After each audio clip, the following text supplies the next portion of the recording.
Tenemos una videollamada con Valeria Durán, periodista de investigación de Mexicanos contra la Corrupción y coautora de Mexicanas en Pie de Lucha. Buenas tardes, Valeria, ¿cómo estás?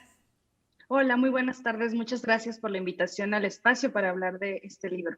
No, gracias a ti y de verdad súper importante que nos digas y que nos platiques en qué consiste este libro, por qué es importante que estemos informados y por qué es importante como ciudadanos tener siempre la información completa de lo que está pasando en este país. Claro que sí, Maru, con mucho gusto. Bueno, este libro, que es Mexicanas en Pie de Lucha y se acaba de publicar por la editorial Grijalbo, habla justamente de varios puntos, ¿no? Que todos se entrelazan entre sí. El primero de ellos es la historia del feminismo en México. Es un camino que nos lleva para entender la lucha feminista, no solamente desde lo que vemos ahora, que son las manifestaciones, sino desde el pasado, desde los 70, las primeras juntas, las primeras llamadas olas del feminismo, donde se hablaba de qué es la lucha por el voto, por el libre derecho a decidir sobre nuestro cuerpo y demás, y lo que nos lleva ahora a una de las luchas más fuertes, que es contra la violencia de género. Este libro, en varios capítulos donde mis compañeras y colegas a las que admiro mucho y que me tocó el honor de participar con ellas, que son Laura Castellanos, Ivonne Melgar, Claudia Ramos, Daniela Arrea y bueno, obviamente Nayeli y Roldán, que coordinó el trabajo y nos convocó a todas para escribir a cada una un capítulo, pues dedicamos nuestras letras a ir uniendo esta historia. En el primer capítulo, en el de Daniela Arrea, lo que vemos es esto del famoso trabajo de cuidados, que lo que hace es platicar qué pasó durante la pandemia, qué pasó cuando la pandemia evitó que las mujeres tuvieran la facilidad de regresar a sus trabajos, tuvieran algunas mujeres que dejar la escuela para empezar a ayudar en casa, porque seguimos en este sistema patriarcal machista donde se entiende que las mujeres están relegadas a los trabajos de cuidado, ¿no? Y entonces sus carreras, sus profesiones, su educación pasa a segundo término porque tenían que cuidar a los hijos, a los hermanitos o aportar algo para el hogar. Entonces, trato un poquito sobre el contexto de cómo se vivió este ejercicio de cuidados durante la pandemia y eso nos sitúa en dónde estamos parados ahora, ¿no? Pero justamente de ahí hacemos un viaje al pasado con los textos que hacen mis compañeras Claudia Ramos e Ivonne Melgar, que nos explican cómo inició el movimiento feminista en México y después Ivonne de una manera magistral nos explica cómo es que este gobierno, la actual cuarta transformación, tuvo a mujeres muy emblemáticas en puestos importantes en lo que llamó un movimiento que sería una cuarta transformación feminista o no sería, puso mujeres en estos peldaños específicos. Sin embargo, vemos cómo conforme va avanzando la cuarta transformación, el periodo de gobierno presidencial, pues estos puestos empiezan a ser abandonados, ¿no? Como el caso de Olga Sánchez Cordero, que se documenta en este libro, que deja de ser secretaria de Gobernación.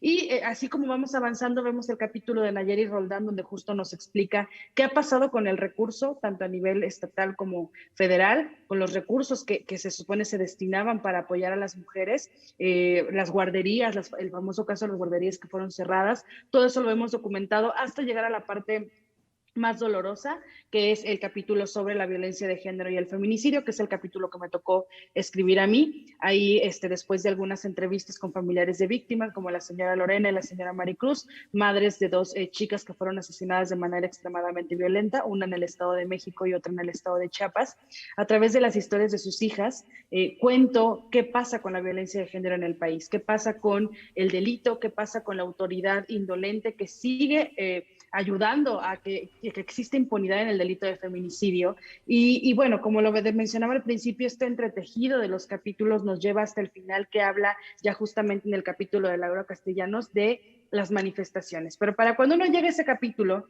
entiende por qué las mujeres están tan enojadas, por qué las mujeres siguen levantando la voz, por qué las mujeres siguen exigiendo que se les respete, que exista una calidad de vida adecuada, que puedan salir a la calle a caminar, simplemente a tomar el transporte público, a trabajar sin miedo a ser asesinadas de manera extremadamente violenta.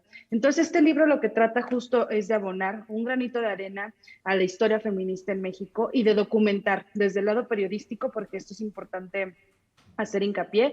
Todas somos periodistas que nos hemos dedicado desde diferentes puntos específicos a cubrir el movimiento feminista. A mí, en mi caso particular, desde el periodismo de investigación, yo me encargo desde 2016 de investigar el delito de impunidad, los índices de impunidad en el delito de feminicidio.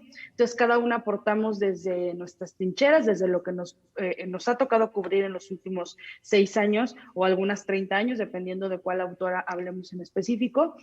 Vamos documentando esto y queremos que este libro se vuelva un testigo vivo de la historia que estamos viviendo en este país, de la pausa y el retroceso que se vio después de la pandemia y de este gobierno que ve al movimiento feminista como un contrario o como la oposición. Y bueno, pues esperamos que cuando lean el libro lo hagan propio. Sabemos que es una lectura muy dolorosa, pero esperamos puedan encontrar ahí varias respuestas a todas las interrogantes de el por qué es tan importante hablar de violencia de género, hablar de las olas del feminismo y hablar de por qué las mexicanas estamos actualmente en pie de lucha.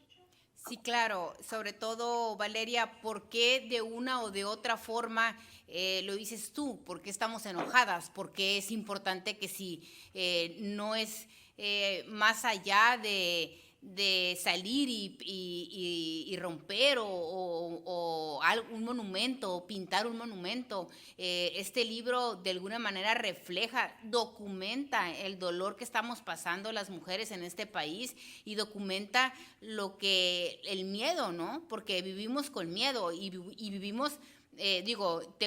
voy a tener la oportunidad de leer el libro y la verdad la invitación es para que todos lo tengan, pero desde la perspectiva de tu historia, de lo que tú documentaste, ¿cómo fue ese dolor de esas madres? ¿Cómo transmitirlo yo me imagino que tenías una locura de información y cómo poderlo bajar a un texto? ¿Cómo fue eso? Sí, bueno, yo te digo, desde 2016 haciendo esta cobertura del delito de feminicidio. Entonces he hablado con víctimas desde muchos años antes, pero en específico de que me empecé a enfocar a esta parte fue desde el año 2016. Y ahí comprendí una cosa muy importante, que hay que cambiar las narrativas. Hasta hace algunos años, generalmente cuando se hablaba de homicidios de mujeres, siempre se encabezaban con esto de un crimen pasional o se destinaban en automático a la sección de nota roja y se olvidaba por completo el contexto de violencia que sufren estas mujeres. Entonces, parte de la narrativa que yo rescato en este libro es entender por qué es importante que se están asesinando mujeres, porque esto no es una sección de nota roja, no es algo que es un hecho aislado, o sea, es un mecanismo, se están asesinando mujeres, las mujeres están siendo asesinadas en sus contextos cercanos por gente que las conocía, por familiares, por exparejas, o sea, no estamos hablando, insisto, de algo que pasó esporádico, lo vemos ahorita como un ejemplo clave lo que está pasando en el estado de Nuevo León. Entonces, la cantidad, como bien dices, de información que yo tenía, sí, tenía horas y horas de entrevista, de platicar con familiares de víctimas, pero mucho de este compromiso que nosotros tenemos como periodistas de aprender a contar las historias de una manera diferente, de no revictimizar, pues ahí lo plasmo en este libro, ¿no? El cómo contar la historia sin centrarnos específicamente en si la encontraron abusada sexualmente y ya, sino explicar un poquito de cómo fue, pues no un poquito, sino con la misma historia, explicar el hilo conductor de cuál es la lucha de los familiares de víctimas, a qué se enfrentan desde el lado de los peritajes, desde el lado de los juicios, cómo ignoran esta parte las autoridades y principalmente cómo no hay recursos.